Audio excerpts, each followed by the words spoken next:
Welcome, graduates. Got to be very proud of yourself. Sterling is an incredible institution, and the competencies and skills that you have learned here will set you for the rest of your life.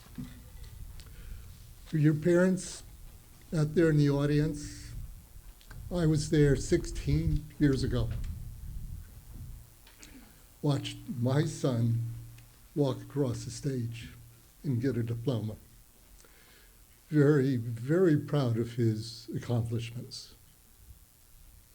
as you will be of your son and daughter.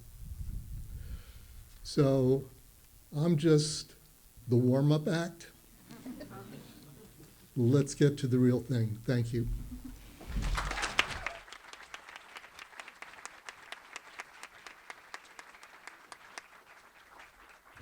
Thank you, Pete. I'm going to stand over here because at Sterling we learn to get the tools that we need to do a good job and how to get obstacles out of our way. So hopefully you all can see me here, and I'm going to I have the pleasure of introducing our commencement speaker, our 2022 commencement speaker for Sterling College. A woman who works with the land, founded and runs a nonprofit agroecological urban farming and food justice organization, feeds and builds power in her communities, and advocates for those who labor in our food systems. Fatima Imad was a child of immigrants of Yemen and Ethiopia who was born in Denver, Colorado. At the age of 9, she moved to Ethiopia and spent much of her childhood traveling between the US and Ethiopia. Living between these two countries sparked Fatima's appreciation for the relationships between food, culture, identity, and belonging. It also prompted for her an early interest in macroeconomics and geopolitics as she wondered about the forces in the world that led certain countries to have historic food insecurities while others did not. It also prompted, as she delved deeper into the political ecology of agriculture and became an advocate for seed saving, persevering community rights for indigenous grains, and other forms of resistance, productivist, single solutions by the world's land caretakers.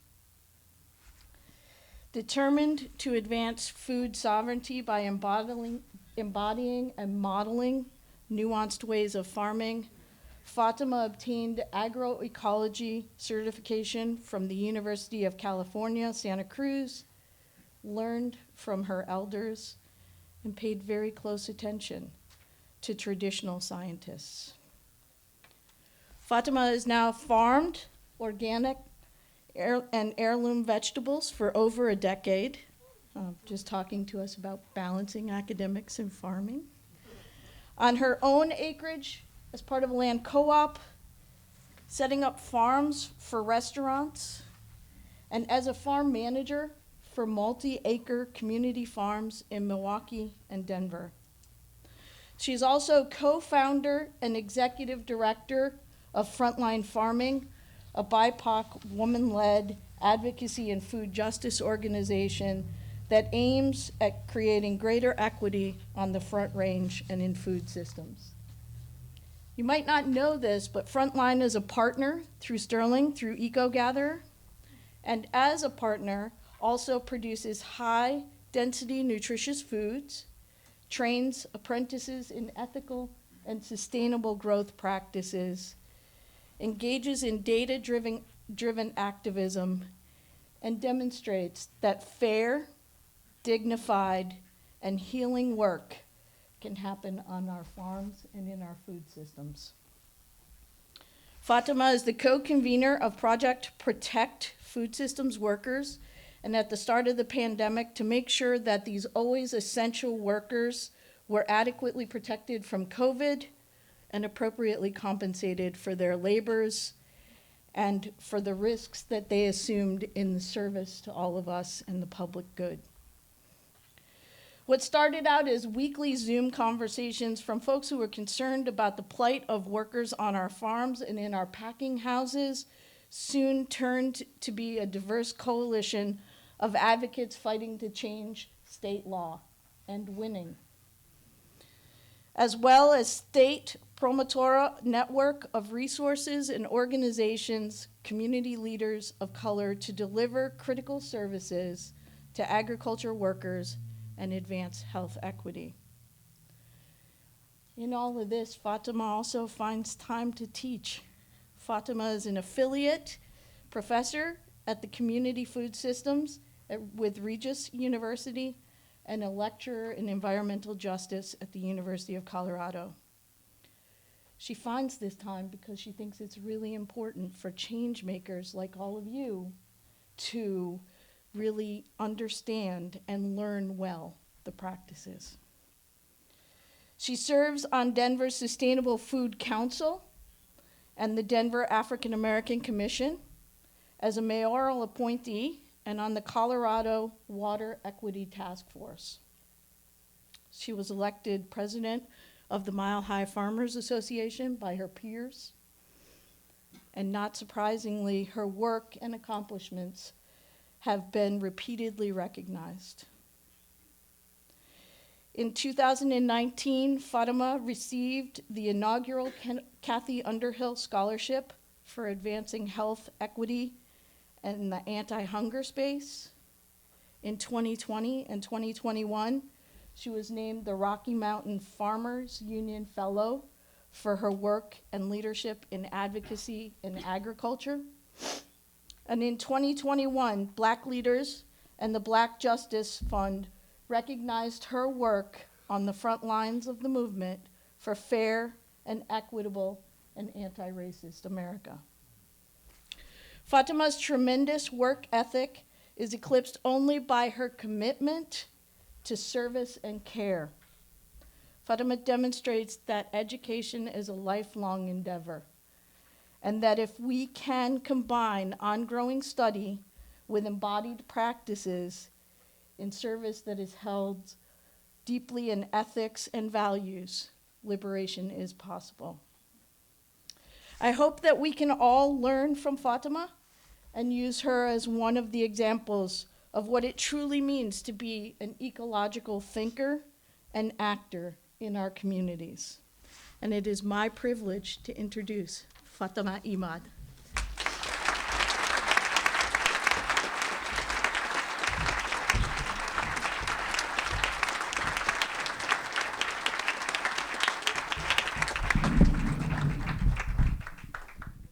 Thank you for that kind introduction. I feel like I have a lot to live up to there.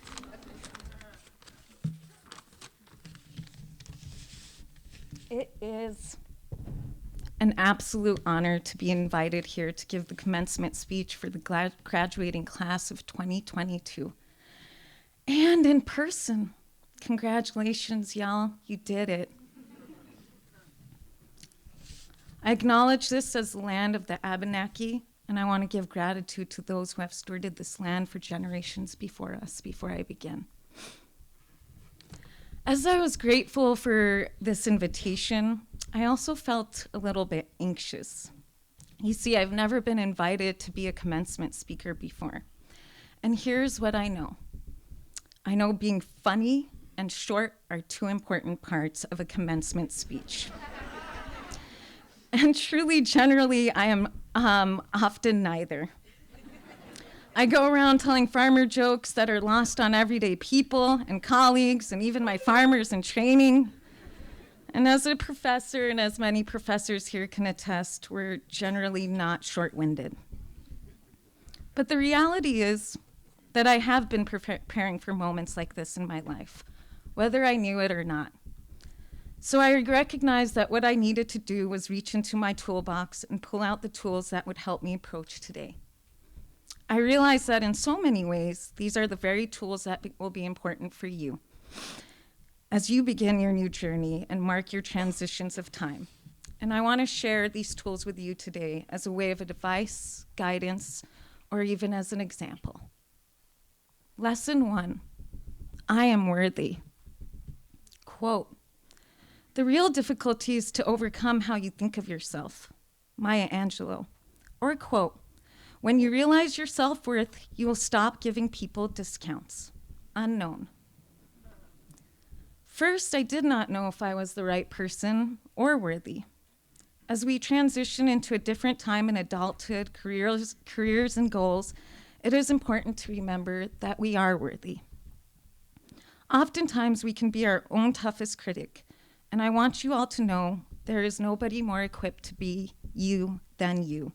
And for this transition, you are in the right place, and you are in the right time, and you are enough just the way you are. Thank you for this invitation and making me feel worthy. You at this school, many of you, are earth tenders, and all of you are earth seed. Water, air, and soil have become so technocratic, and their language has become isolated and allocated to a world of experts. And yet, you are light and water and a beautiful manifestation of gas and sun. You are an expert in you, in human. You have learned in your time here to value diversity in agriculture, and you have observed the harms of industrial agricultural farms, monocrops and extractive systems, making all that is sacred a commodity. You will be placed in spaces that do not value diversity or understand that we are part of nature and not its masters. Each of you is unique, and not only represented, but key elements for ecosystems to thrive. Do not accept spaces that do not value your diversity, and do not accept languages that seek to make you a commodity. You are valuable for all you are.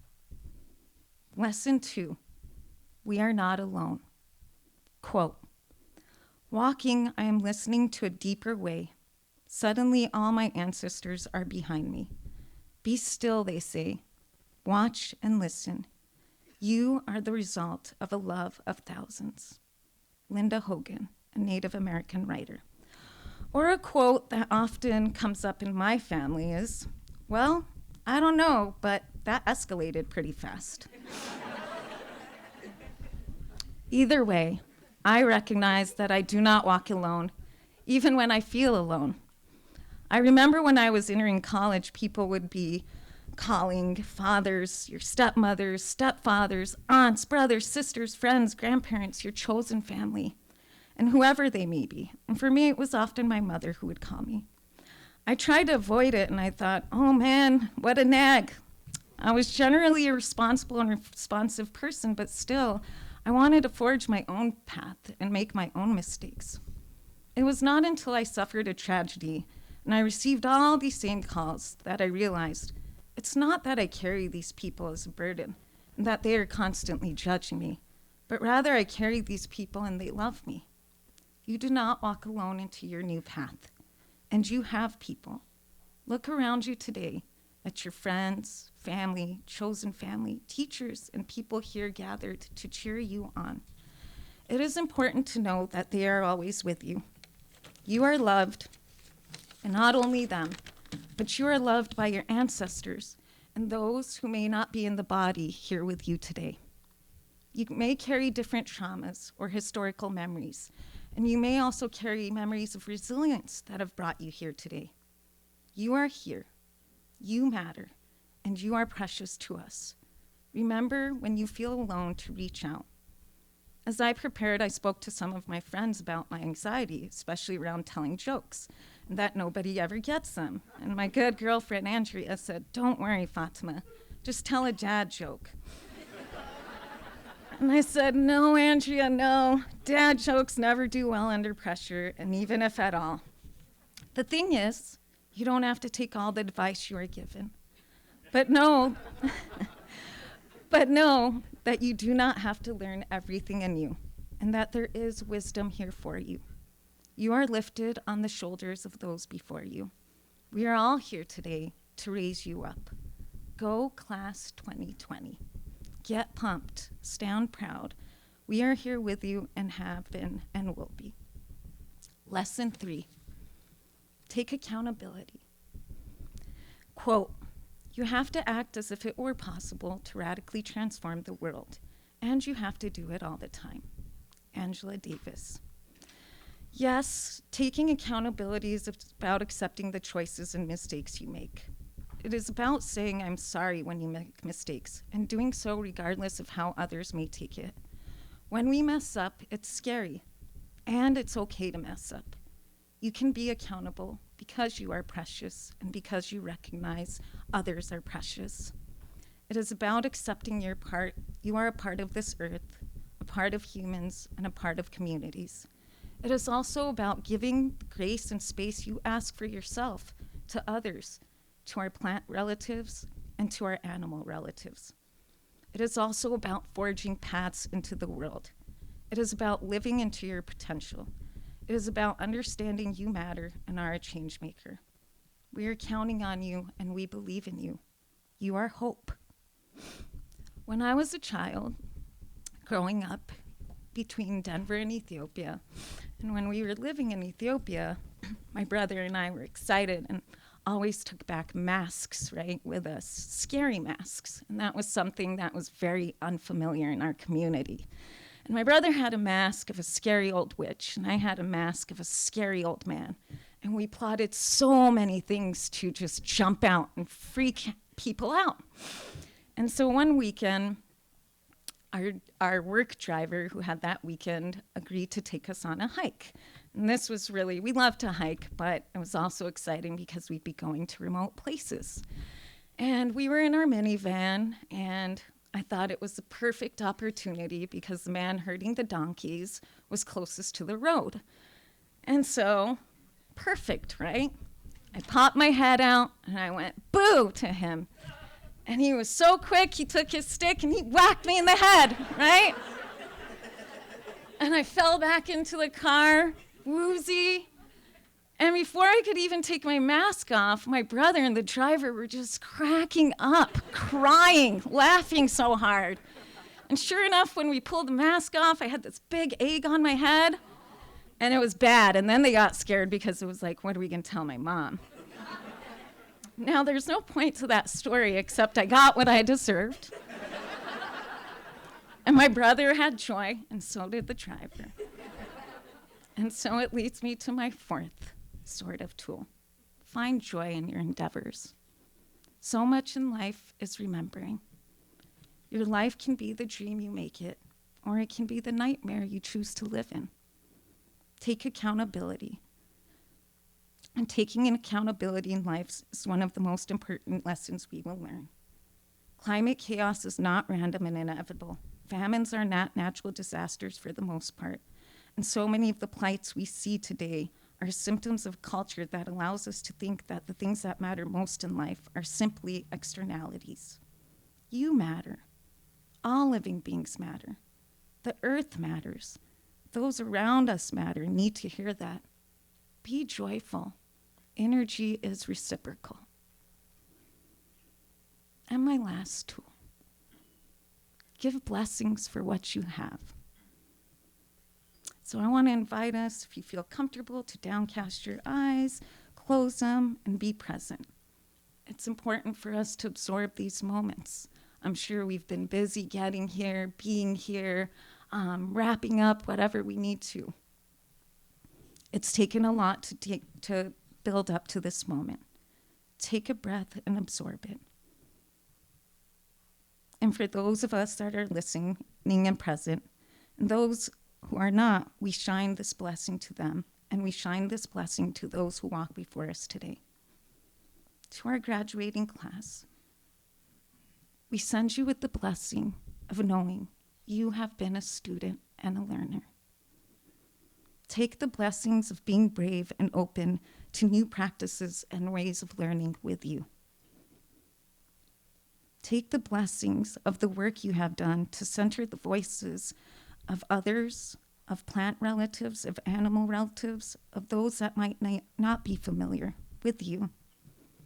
Take the blessings of knowing how you have supported each other in your time here and carry that love forward with you. Take the blessings into your next steps, whatever they may be. May these things grow in your life and find the light and nourishment they may need. Blessings to you, your families, chosen families, and friends near and far. May they have good health in body and mind.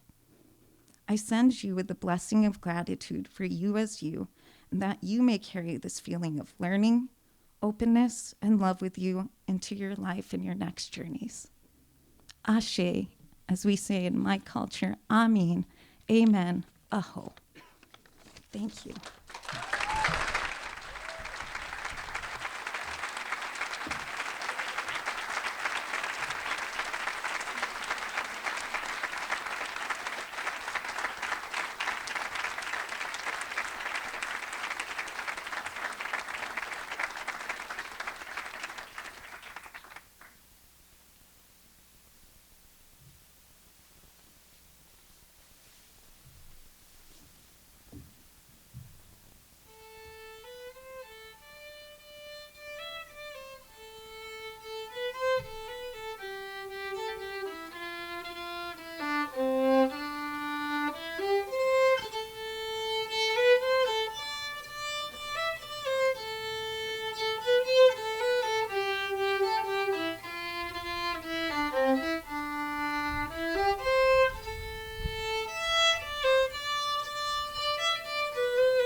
All right. So, in the months since I finished school in December, I've been asked, was it worth it? In reference to attending Sterling College. And, I've given various answers to this, but in all forms, they could be summarized as, of course. I think that what I received at Sterling was not just an education in the traditional sense, but an education on education itself. I'm going to distill the Sterling learning experience for everyone now by telling you that what I learned is that education is food. There's the obvious interpretation of this metaphor, which is that learning feeds us and we need it to survive in one way or another. Unfortunately for you all, I was a humanities major, so we're going to have to dive a bit deeper into what I mean. When I say Sterling has shown me that education is food, I mean that Sterling has shown me that I should pull over my car when I feel moved to and check out a cool plant I saw on the side of the road. That I should hang out with my friends in one of our rooms at night and talk about what we've been learning as a late night snack, and that it can become a ritual we look forward to every Monday. I've become familiar with the particular flavor of a class at Sterling, which has to be any snack that involves nutritional yeast. And to frame it on the academic side of this metaphor, it is experience full of kindness. This flavor has seeped through everything I have seen at Sterling, from music-filled dance nights to in-dorm aquaponics systems that are sadly banned. You can't have those in your dorms. Food, like knowledge, is something that while at this school, I have also come to think about where it is from before I consume it. And learning to me is now a thing that I am aware I am constantly doing, even if it is just in little pieces here and there that I've grabbed from a garden or from a friend on the walk back to my dorm. Often, education can have a lot of fear and anxiety surrounding it, which is why I'm thankful that Sterling has shown me what a natural part of life it is. I had a very lovely professor at this college who is well known for preaching the quote, "Education is an act of love, and therefore an act of courage," famously said by Pablo Freire. This quote is often in reference to how educators must risk parts of themselves within their teaching. But I also hope that today, the graduates, future and present, can appreciate the acts of love and courage that they have risked throughout their pursuit of their own education. In class and out, I have seen you all put such care and love into the Sterling community that to call it anything less would be an insult. I have seen you host karaoke on nights covered in snow, make dumplings and kimchi at 7 a.m. in a hot kitchen, and drag yourselves out of bed when I definitely would not to welcome lambs into this world. As we move on from Sterling, I hope you all will hold on to those recipes of experience and love that we call learning here. And I have no doubt that you will put the culinary, ecological, literary, agricultural, and educational tools you wield now to good use within your own communities. I've been so impressed with the variety of intellectual appetites that I have come to know at Sterling, and I know you will all continue to create lovely and educational banquets for yourself and those around you to enjoy. Thank you.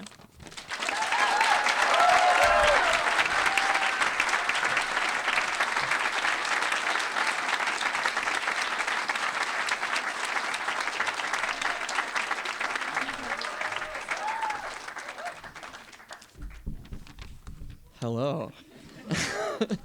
Mom, Dad, can you hear me okay? Yeah, okay. Before I get into my spiel, I just want to say a personal congratulations to all of my fellow graduates, of whom I'm lucky to call good friends of mine.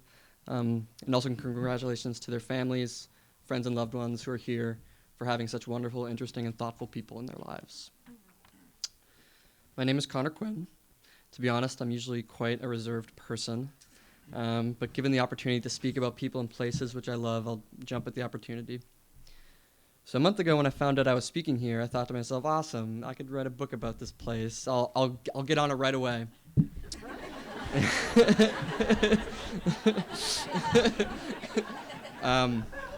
But last night at midnight when I started writing this speech, I realized there's no possible way I can boil down the past 4 years into 5 minutes. So with all due respect to the many things at this school that I love and could talk about, I'm going to decide to talk about the 100 or so students who are here at any given time who keep this place alive and make it feel like home. And not home like just good, home like frustrating but loving but comfortable but stressful, all of those things. So in an attempt to sum up what it means to be a Sterling student, I've made a short list of things to shed a little light on our experience here, either as students, as individuals, or in the community that we've chosen to be a part of. So, 1. A few years ago, we had a rainstorm that knocked power out here for like 4 days.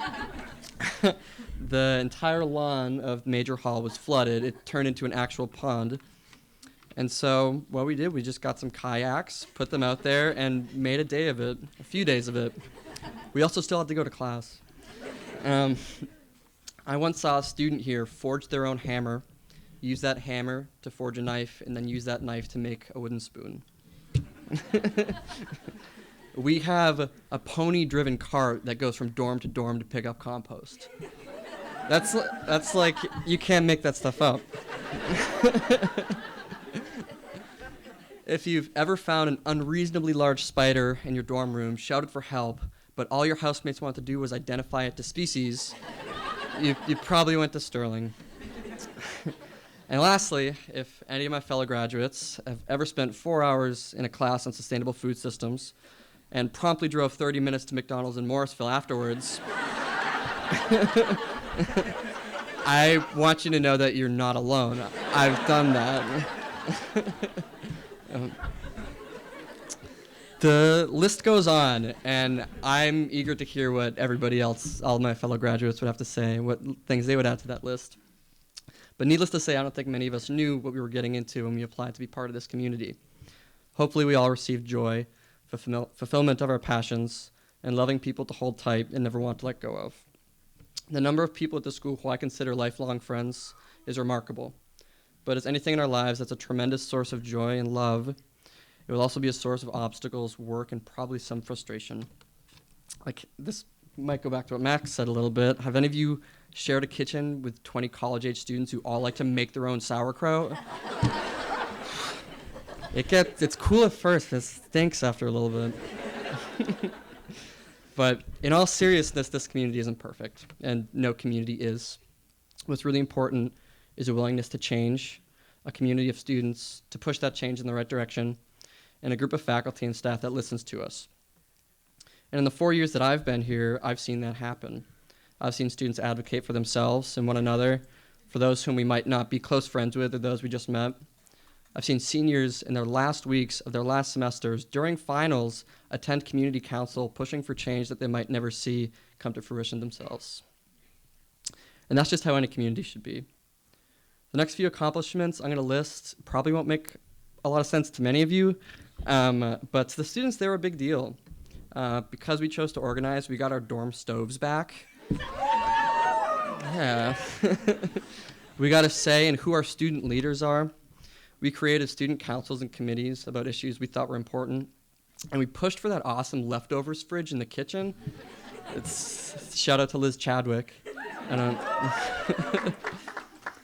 When we all applied here in hopes of becoming farmers, scientists, artists, educators, etc., I don't think many of us knew that we were also signing up for an experiential education we would get as advocates within our own community. And at first, this was something that I, and I'm sure a lot of people, found a little bit frustrating about Sterling. When we already had on our plate academics, work program, our social lives, self-love, and self-care.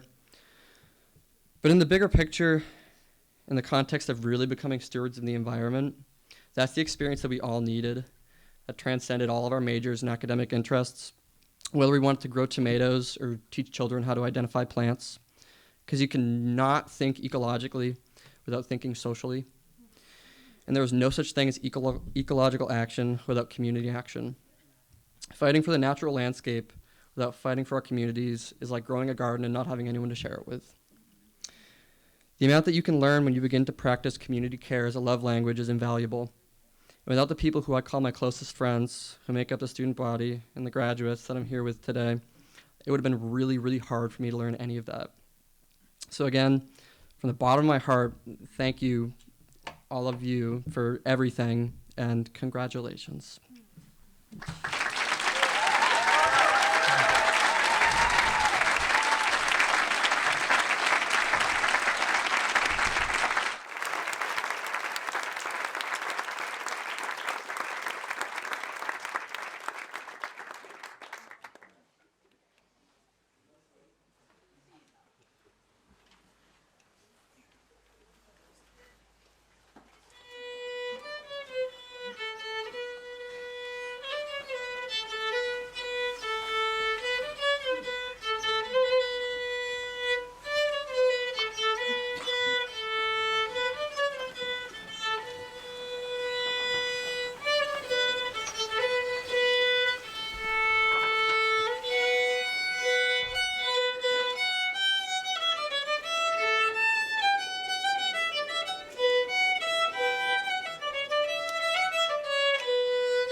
I'm happy to report that the Stirling College Board of Trustees and the members of the faculty voted unanimously to award the degree of Bachelor of Arts to this year's graduating seniors. At this point, I'd like to invite our graduates one at a time to the podium to receive their degrees. There are a few students not in attendance today, and a few students are joining us via live stream. Please wait until I read about each graduate before applause. I know it's going to be hard. Maxime K. Alvarez. Maxime is graduating with a major in environmental humanities with a focus in literature. Max's senior year research project explored writing, education, and a sense of place in the suburbs.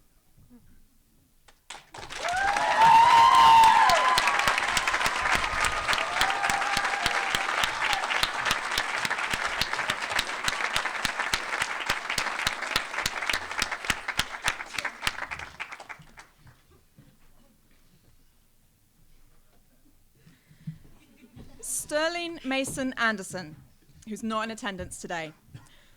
Sterling completed a major in outdoor education, Sterling's capstone coursework coupled upper-level seminars with a Knowles Outdoor Educator semester.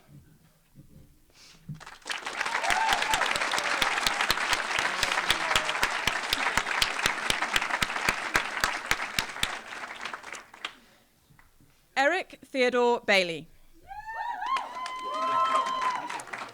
Eric majored in ecology and completed a senior year research project in which he investigated the impacts of recreation on ecosystems along the Missisquoi River in northern Vermont, working with the Northern Forest Canoe Trail nonprofit.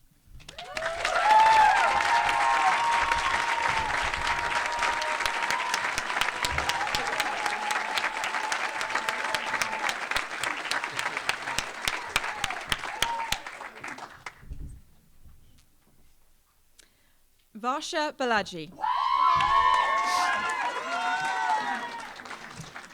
Varsha majored in environmental humanities and minored in education studies.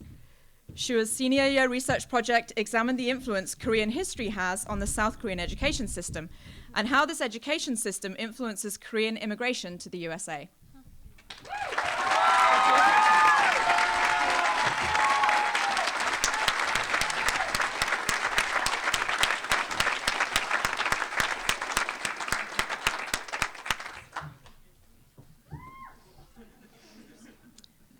Olivia Bates. Olivia is graduating with a self-designed major in culinary justice. Olivia's capstone study culminated in the creation of a cookbook titled Recipes for the Earth and Her People.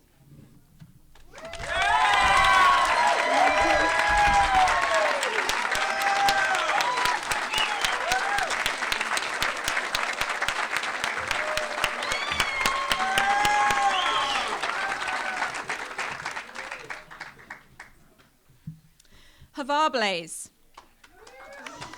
Havar double majored in outdoor education and ecology. For her senior year research project, Havar developed a plan for a 2-week bikepacking expedition for teenagers visiting intentional communities from Vermont to Maine.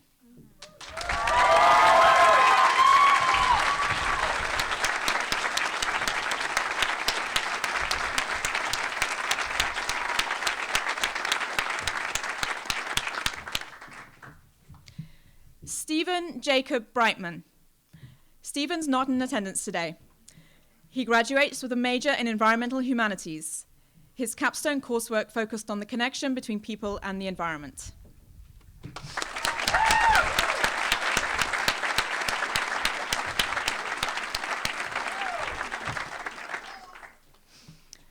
Oliver Francis Dorazio. Oliver's also not in attendance today, and he graduates with a Sustainable Agriculture and Food Systems major. For his senior year research project, Oliver used GIS to quantify green space in urban areas and explored the feasibility of intensifying urban food production in Denver, Colorado.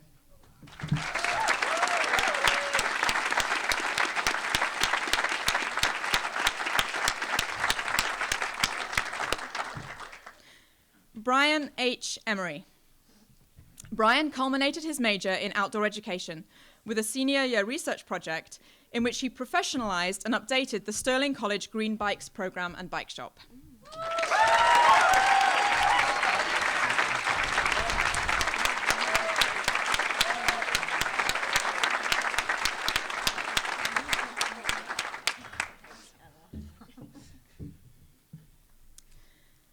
Emma Frost, not in attendance today.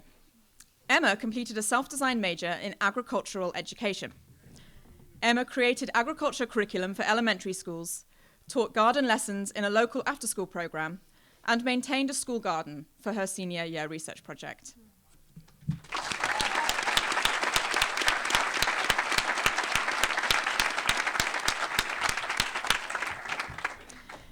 Emma Gary. Emma is graduating with an environmental humanities major.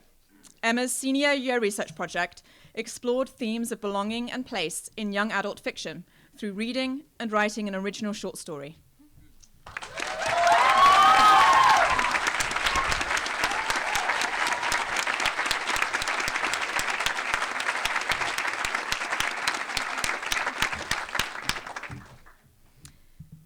Paige Harris. Paige majored in sustainable agriculture. Paige's senior year research project focused on ethical animal slaughter and value-added meat production.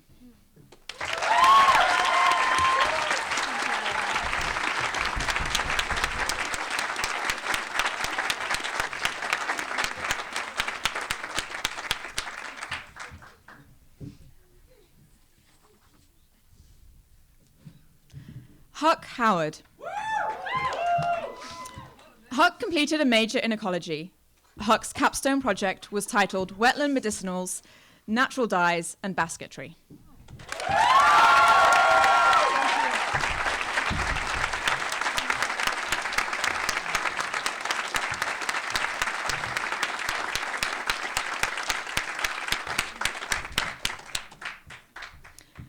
B. Irwin, and B is not in attendance today.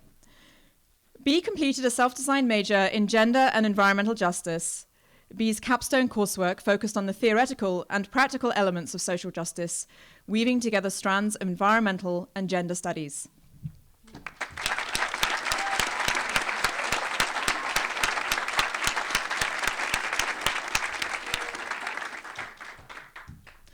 Ava Jones.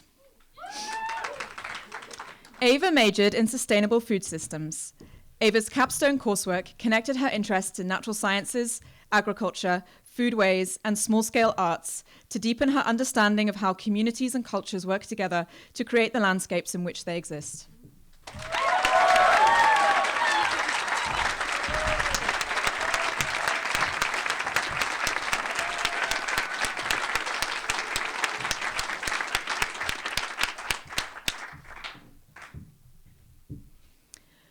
Julian Kalanian.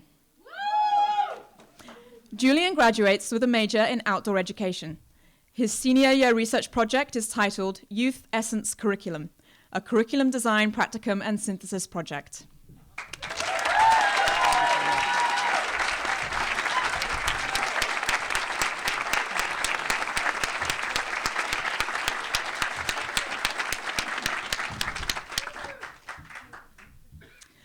Colin Grant Clute. Colin's not with us today. Colin is an ecology major. His capstone coursework focused on landscape ecology and included courses in riverine ecology, soil science, geology, conservation biology, and GIS.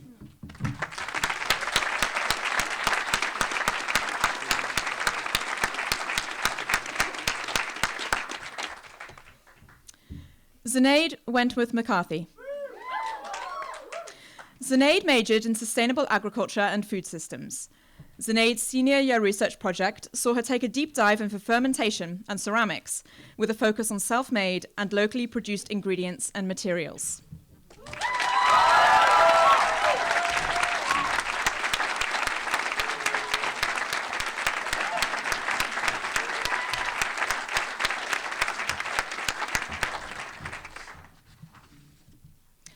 John Mackay. John is graduating with a major in ecology with an emphasis in natural history. For John's senior year research project, he worked in the field and lab to gain a deeper and broader sense of field-based ecological research and data analysis methods across all major taxonomic groups.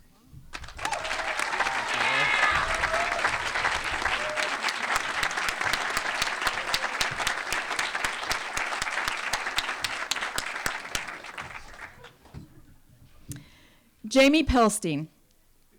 Jamie is a Green Mountain College Sustainable Agriculture and Food Systems major.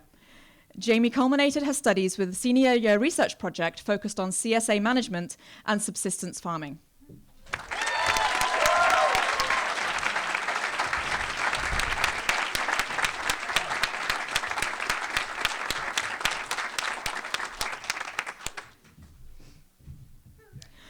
Connor Quinn. Connor completed a major in ecology.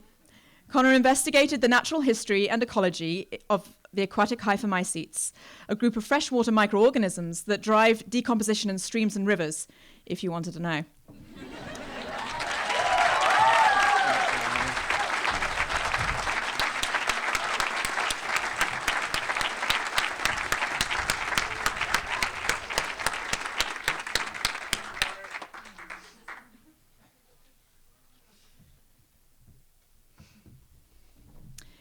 John Rhodes.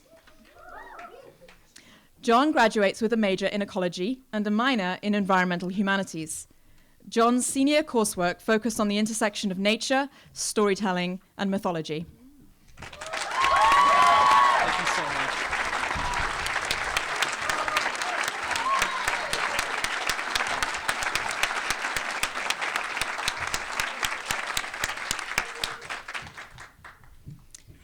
Gabriel Rogers.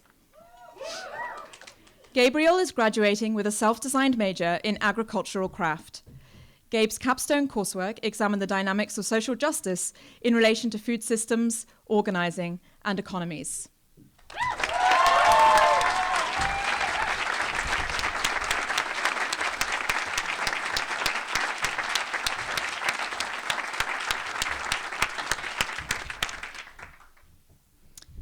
Anushka Saraswat.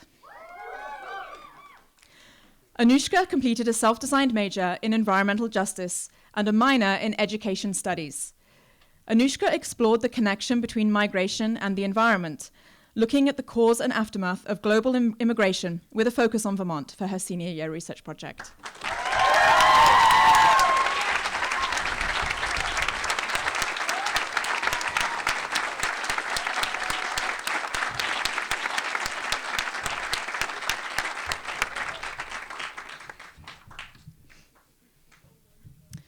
Thursday Sharon.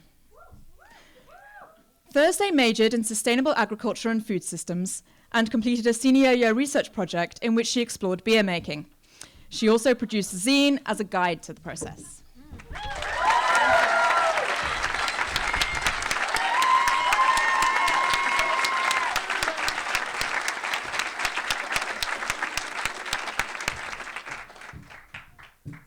Matthew Scheuer. Matthew's not in attendance today. Matthew is an ecology major with an emphasis in natural resource management. Matt's senior year research project focused on hunter education and environmental education curriculum design.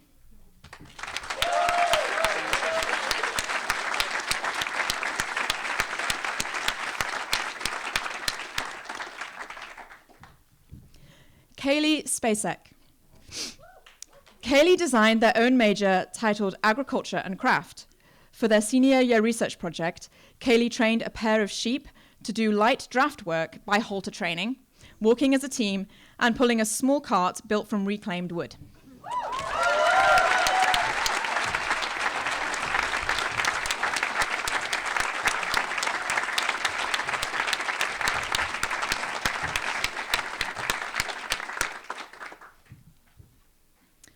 Basil Stein, not in attendance today.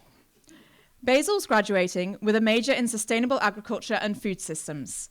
Basil's capstone coursework focused on individual farm planning with an emphasis on social, political, and environmental context.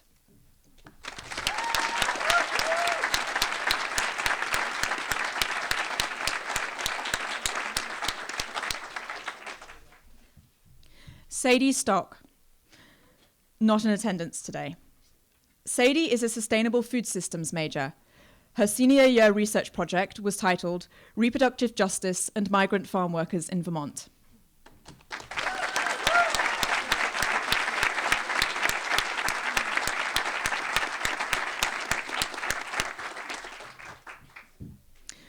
Anthony Michael Strangeway Jr. Anthony is an outdoor education major. Through his capstone coursework, Anthony took a deep study in leadership and gender studies.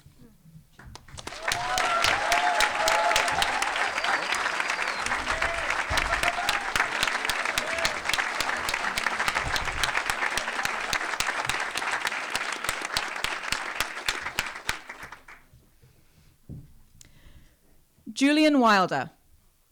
Julian's not in attendance today. She completed majors in both ecology and environmental humanities. Julian's senior year research project was titled Aesthetic and Practical Design of a Medicine Chest. The final component of this project was to draft, on paper and digitally, a medicine chest with design elements inspired by historic examples.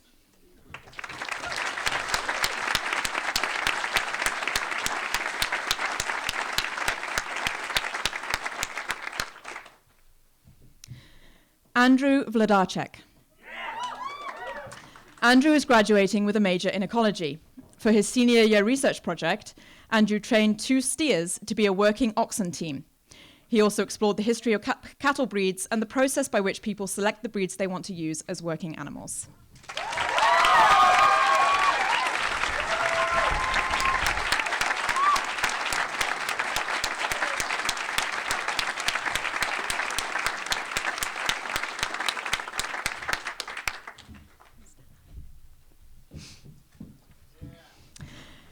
It is my distinct honor and pleasure to present to you the graduating class of 2022.